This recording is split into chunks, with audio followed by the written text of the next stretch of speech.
Yo, c'est Vega et bienvenue pour la review de l'épisode 211 de Boruto. Un épisode qui marque du coup le retour de Kakashi dans l'anime et ça fait extrêmement plaisir de revoir Kakashi qui lit toujours du porno. C'est un détail très important. Tout le monde s'en fout de ce détail là. Mais on sait du coup que Kakashi lit toujours les livres de Jiraiya. Jiraiya, Kajit Kojin, est-ce qu'il y a un lien? On se pose toujours la question. Est-ce que c'est un easter egg bien placé? Je pense que oui. Clairement, à ce stade-là, le gros plan sur le livre pornographique de Jiraiya, écrit par Jiraiya, après un plan sur Kajin Koji, tu fais bon.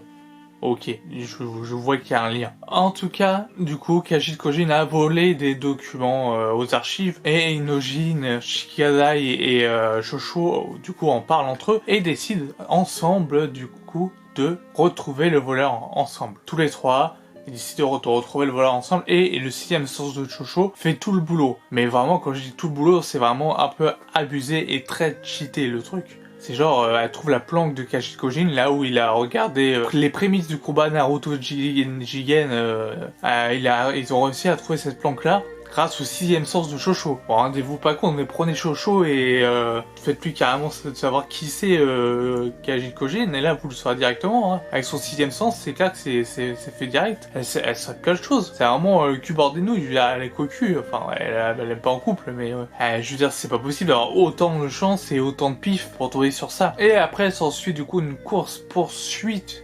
Je mets bien les guillemets, une course-poursuite entre Kashin Kojin, Shikadai, la bande de Shikadai et Kakashi, puisqu'il rencontre Kakashi, parce que au début ils croient que c'est un inconnu. En fait c'est Kakashi et leur explique qu'ils cherchent du coup lui aussi le mystérieux voleur. Et ils le suivent à la trace, ils le retrouvent, ils le suivent à la trace, et là ils voient des égouts, et ils se disent on va peut-être prendre les égouts, ils se peut-être évadés par les égouts, on va appeler les Jonin, etc.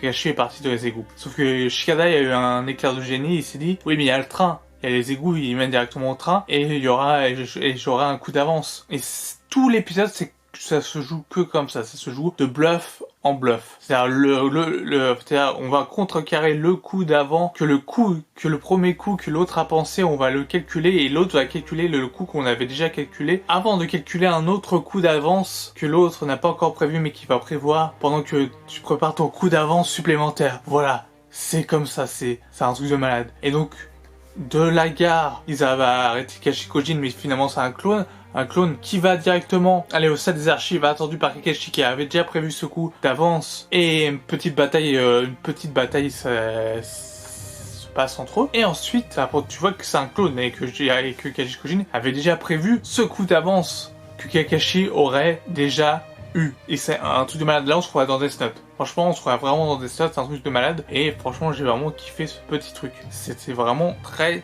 bien. C'était un épisode vraiment sympa. Franchement, le coup du bluff, c'est vraiment intéressant. Et à la fin, Shikadai parle avec Kakashi. Et Kakashi dit que la nouvelle génération promet, comme il disait à la génération Naruto, que la génération Naruto promettait. Voilà. Mais pour l'instant, ils ne sont pas plus forts que la génération de Naruto. Loin de là. Même s'ils savent faire des jutsu des fois incroyables, ils sont pas plus forts que la génération de Naruto.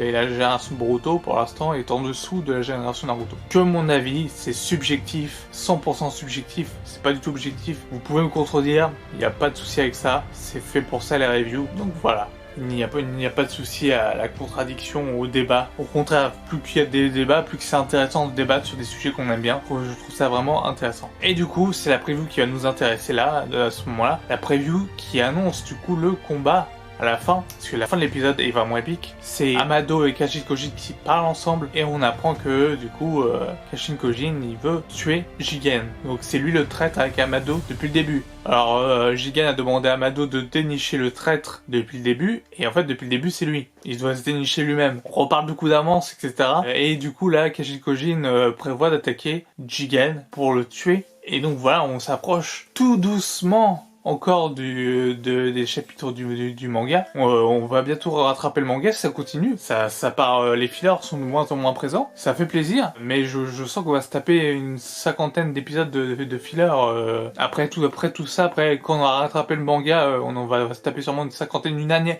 entière de filler. J'en suis persuadé. On va se taper une année entière de filler. Moi, je vous le dis. Je vous le dis clairement. On va se taper une année entière de filler. C'est obligé. Pour que le manga puisse reprendre de l'avance, on va se taper une année, voire 2 années de suite de filler. Voilà. À moins que l'anime fasse une pause, ce que je ne pense absolument pas du tout, puisque c'est rentable, faire un épisode par semaine, je pense qu'ils vont faire du coup des épisodes de filler. Et donc, vu que c'est les traîtres, et bah c'est cool, on sait qui c'est les traîtres, et du coup un bon combat va sûrement s'annoncer entre Jigen et Kashikojin. Alors qui va gagner? On se doute que Jigen a plus de chances de gagner, même s'il a récupéré que de 10% de ses capacités. La machine est longue de récupération, hein. Même s'il a récupéré que 10% de ses capacités, on verra bien.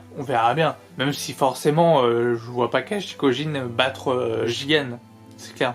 Enfin voilà, mais dites-moi ce que vous en pensez. Est-ce que vous pensez que Kashikojin a une chance de battre Jigen? Est-ce que vous pensez que Kashikojin a un lien avec Jiraiya? Et qu'avez-vous pensé de l'épisode en général? Voilà, sur ce, portez-vous bien et je vous dis à très bientôt. Ciao, ciao, ciao.